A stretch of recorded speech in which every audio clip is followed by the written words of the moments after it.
नमस्कार आप सभी लोगों का क्लिनिकल फ्रेंड के इस एपिसोड में आपका स्वागत है। और आज मैं बताने वाली हूँ आपको कि जेन जी वो आजकल अकेला क्यों महसूस करते हैं, क्यों लोनलीनेस उनमें बहुत ज़्यादा हो रही है। उसके बहुत सारे कारण हैं जो आपको पता है। ये बात नहीं कि आपको पता नहीं है, पता है, लेकिन आप लोग नज़रअंदाज कर रहे हैं। और उसी का रीज़न होता है, उसी का परिणाम ये होता है कि आगे चल के उनके लाइफ में बहुत सारे सर्कमस्टेंसेस होते हैं, बहुत सारे उनके लाइफ में उलझने होती हैं। तो आज हम उन की पॉइंट्स को ध्यान में रखेंगे, उसके बारे में बात करेंगे। पहला कि जैसा कि आप लोग जानते हैं कि जैसा कि आप लोग जानते हैं कि पहले जॉइंट फैमिली हुआ करती थी, तो हमारे जो भी एल्डर्स हुआ करते थे वो हमारे साथ रहते थे। तो हम कोई भी एक्टिविटी ग्रुप में करते थे, चाहे हम खाना खा रहे होते तो ग्रुप में करते थे, चाहे हम कोई गेम खेल रहे होते तो ग्रुप में करते थे। इवन हम आपको ये बात समझ में आएगा कि झगड़ा भी होता था तो साथ में मिलके होता था। तो एक ग्रुप एक्टिविटी होती थी, तो उसमें हम एक दूसरे से चीजें कह देते थे और फिजिकल प्रेजेंस भी उनका साथ में बहुत रहता था। हमारे बड़े होते थे और हमारे अंदर एक मोरल हमारे अंदर एक मोरल एजुकेशन भी हमें अपनी फैमिली से मिलता था और बड़े लोगों से मिलता था कि आपको ऐसा करना चाहिए या नहीं करना चाहिए, नहीं करने के क्या परिणाम होते हैं। जो कि आज के जो सोशल मीडिया के ज़माने में जो जेन जीज होते हैं, जिनको हम कहते हैं कि ये इस जनरेशन के लोग हैं, तो वो लोग सोशल मीडिया से लेते हैं। और आपको पता ही है सोशल मीडिया का ज्ञान किस तरह का होता है। अगर मैं आपको मेंटल हेल्थ पे अगर कोई ज्ञान दे रही हूँ, क्योंकि मैं एक क्लिनिकल साइकोलॉजिस्ट हूँ, इसलिए मैं आपको मेंटल हेल्थ पे ज्ञान दे सकती हूँ, बिकॉज मैंने उसकी पढ़ाई की है। लेकिन अगर कोई एक नॉर्मल इंसान जिसने नॉर्मल कोई बीए या कोई कोर्स किया है और वो मेंटल हेल्थ पे ज्ञान देता है, तो वो कहीं से सही नहीं है। तो इसी तरह से सोशल मीडिया पे अगर हम ये ढूंढे कि मेंटल हेल्थ को कैसे सही रखना है या मुझे कैसे बात करना है, तो उधर से किस तरह की इंफॉर्मेशन आपको मिल रही है, इसका आप अंदाजा नहीं लगा सकते कि सामने वाला इंफॉर्मेशन किस तरह का दे रहा है और उसका कितना रिलेवेंस है। तो पहला है कि सोशल मीडिया की जो मौजूदगी है वो बहुत ज्यादा हो गई है और सोशल मीडिया पे हम ज्यादा टाइम स्पेंड कर रहे हैं, ना कि अपने बड़े बुजुर्ग या अपने एल्डर्स के साथ समय व्यतीत नहीं कर रहे हैं। दूसरा है तुलना की आदत, जो आजकल यूट्यूब पे शॉर्ट्स पे हम देखते हैं।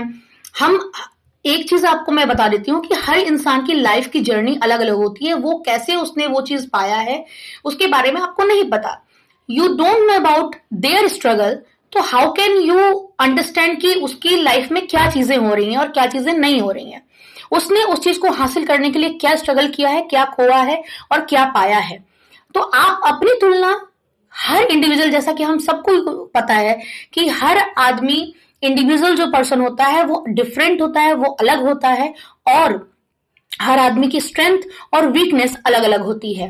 तो आप अपने स्ट्रेंथ पे ध्यान दें कि दूसरे से तुलना मत करिए, क्योंकि जो दिखता है वो जरूरी नहीं है कि वो ऐसा है। फॉर एग्जाम्पल, एक एग्जाम्पल के तौर पे मैं आपको बताना चाहूंगी। ये एक नॉर्मल एक वेल नोन स्टोरी है, या आप शॉर्ट्स में भी देखेंगे कि जैसे फॉर एग्जाम्पल एक फैमिली है और एक लड़की है या एक लड़का है, वो पूरे दिन काम करता है और बहुत सारी चीजें होती है उसके लाइफ में और उस दिन बहुत सारी चीजें होती हैं।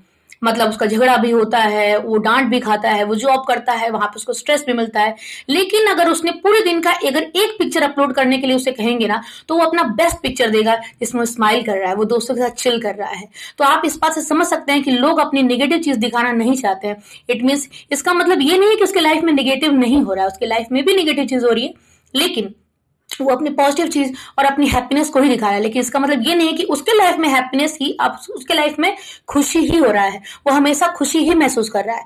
उसने पूरे दिन स्ट्रगल किया, उसमें से एक फोटो ऐसी निकली जो वो सोशल मीडिया पर पोस्ट कर सकता है। तीसरा कि परिवार से दूरी, हम अपने जो अर्न करने के लिए हम इतना ज्यादा डेली टू डेली लाइफ में इतना ज्यादा इंडल्ज हो गए हैं, हम इतना ज्यादा लिप्त हो गए हैं और इतना ज्यादा हम अपने ही समस्या में, अपने ही पैसे अर्न करने के पीछे भाग रहे हैं कि हम अपने परिवार को समय नहीं दे रहे हैं।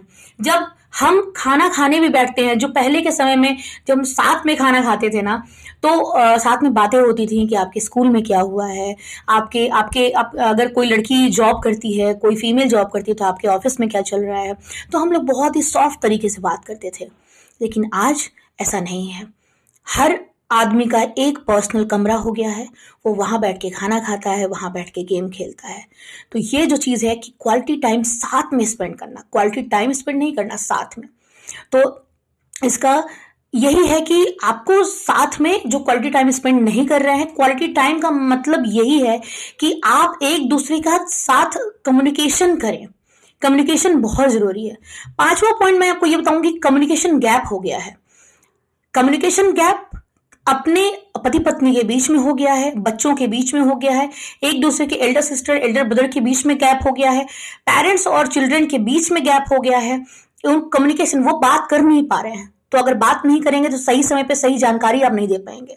दूसरा कि सही एज में सही जानकारी देना बहुत जरूरी है, क्योंकि अगर आप वो इंफॉर्मेशन आप नहीं देंगे ना, तो उसको सोशल मीडिया या पीयर प्रेशर या अगर आप उसको ये जानकारी नहीं देंगे तो कहीं ना कहीं से उसको जानकारी मिलेगी, और उसको सही जानकारी मिलेगी कि नहीं मिलेगी इसकी गारंटी आप नहीं ले सकते हैं। तो इसमें ध्यान रखना है कि आपको सही जानकारी सही समय पे सही एज के अकॉर्डिंग आपको जानकारी देना है। पढ़ाई और कैरियर का दबाव तो होता ही है। आजकल बहुत ही छोटे एज पे लोगों को बहुत कैरियर का और पढ़ाई का दबाव हो गया है। स्कूल्स में टाइम है, हर चीज़ का शेड्यूल है कि ऐसे करना है और आपको पढ़ाई पे फोकस करना है। तो ये चीज़, इससे भी एक अननेसेसरी प्रेशर पड़ता है, और उससे लोनलीनेस, क्योंकि वो अपनी चीज़ें वो बता नहीं पा रहा है। क्योंकि अगर पेरेंट्स से बताना जाएगा कि मैं अपने लिए मतलब मुझे अच्छा फील नहीं हो रहा है, तो आप उसको ये नहीं बोल सकते ठीक है आप ब्रेक ले लो, या क्यों नहीं हो रहा है इसके बारे में, नहीं तुम्हें पढ़ना चाहिए, तुम स्कूल से भागते हो, इस तरह के स्टेटमेंट पेरेंट्स देते हैं बच्चों पे। बट जबकि अगर कोई बच्चा आपसे ये बोल रहा है कि मुझे स्कूल नहीं जाना है, तो आपको ये पूछना चाहिए बेटा क्यों नहीं जाना है आपका स्कूल। अगर आप स्कूल नहीं जाना चाहते क्यों ऐसा कह रहे हो, सब बच्चे स्कूल जाते हैं, ऐसी क्या प्रॉब्लम है जो आपने, तब वो आपको अपनी बातें बताएगा। तो आपको एक रैपो बिल्ड करनी पड़ेगी, तो अपनी चीजें वो आपको शेयर करे। और वो एक इंपॉर्टेंट एक और भी चीज मैं आपसे बोलना चाहूंगी कि वो एक्टिविटी, जो बाहर एक्टिविटी, आउटडोर एक्टिविटी, हमेशा हर जनरेशन में हर जगह उसकी रिलेवेंस है और रिलेवेंस बरकरार है। क्योंकि एक जो आउटडोर एक्टिविटी होती है ना, तो उसमें फिजिकल एक्टिविटी और मेंटल एक्टिविटी बहुत होती है। क्योंकि जब आप बैठ के गेम खेलते हो तो मेंटल एक्टिविटी तो होती है, लेकिन फिजिकल एक्टिविटी ना के बराबर है। तो फिजिकल एक्टिविटी होनी चाहिए, और ये जरूरी है जब आपकी शरीर की ग्रोथ हो रही है, और ग्रोथ नहीं भी हो रही है तब भी ये बहुत जरूरी है। एक डिजिटल दुनिया में उलझाव भी एक रीजन है, क्योंकि डिजिटल जो दुनिया है ना, वो एक भ्रम की दुनिया है। आपको जो एक दोस्त बन रहे हैं डिजिटल में, वो कितना सही बंदा है, क्या आपके लिए सही है। आपने विदाउट, पहले के समय में विदाउट हम टाइम स्पेंड करते थे तो साथ में फिर दोस्ती होती थी, बट आज के डेट में ऐसा नहीं है। फेसबुक पे एक फिजिकल अपीयरेंस के दम पे, बल पे आप उससे दोस्ती करने लगते हो, लेकिन ये कहाँ तक सही है, वो किस बैकग्राउंड से आ रहा है, उसकी अपब्रिंगिंग कैसी है, उसका इंटेंशन कैसा है, ये आप पता नहीं। और कल को फिर आपके पेरेंट्स ये बोलते हैं कि आप उनसे दोस्ती नहीं करना चाहिए, तो फिर क्या होगा, फिर आपके अंदर बगावत आएगी। आपको लगेगा कि मेरे पेरेंट्स ही दुनिया में सबसे खराब पेरेंट्स हैं। तो ये एक, तो इस तरह से आप इस तरह से ये सब रीजन है। एक है कि मेरा लाइफ का मेन एम क्या है, मेरे लाइफ का मकसद क्या है। क्या मेरे लाइफ का ये मकसद है कि मैं लाइफ को बस जी रहा हूं, ये लाइफ का कुछ पर्पस है। और इसका ज्ञान कोई अचानक से नहीं होगा, ये आपको मॉर्निंग से कि इवनिंग तक जब आप डिस्कशन करोगे कि मैंने अपने लाइफ का ये पर्पस रखा है, मैंने ये अपने लाइफ का ये मकसद रखा है, तो बच्चे को अपने आप समझ में आएगा। बच्चे आपकी भावनाओं को समझते हैं और आपको ही फॉलो करते हैं। ये बहुत शर्म की बात है कि बच्चे अगर आपको फॉलो ना करके किसी हीरो या किसी फेमस पर्सनालिटी को अगर फॉलो करते हैं, तो इससे शर्म की बात कुछ नहीं हो सकती है।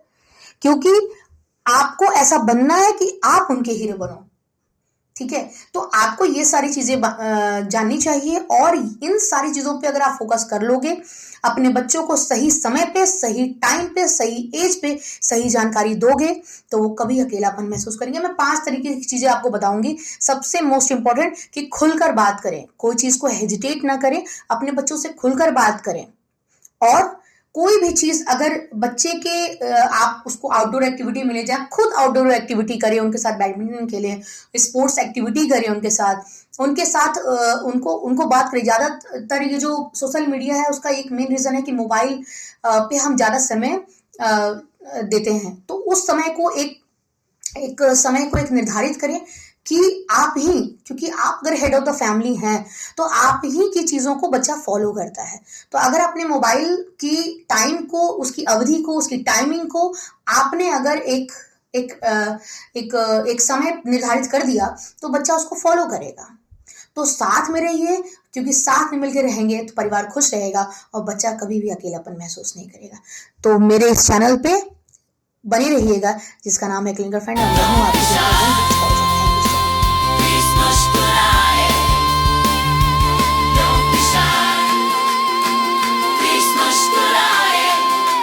दीपशिका ओझा द्विवेदी।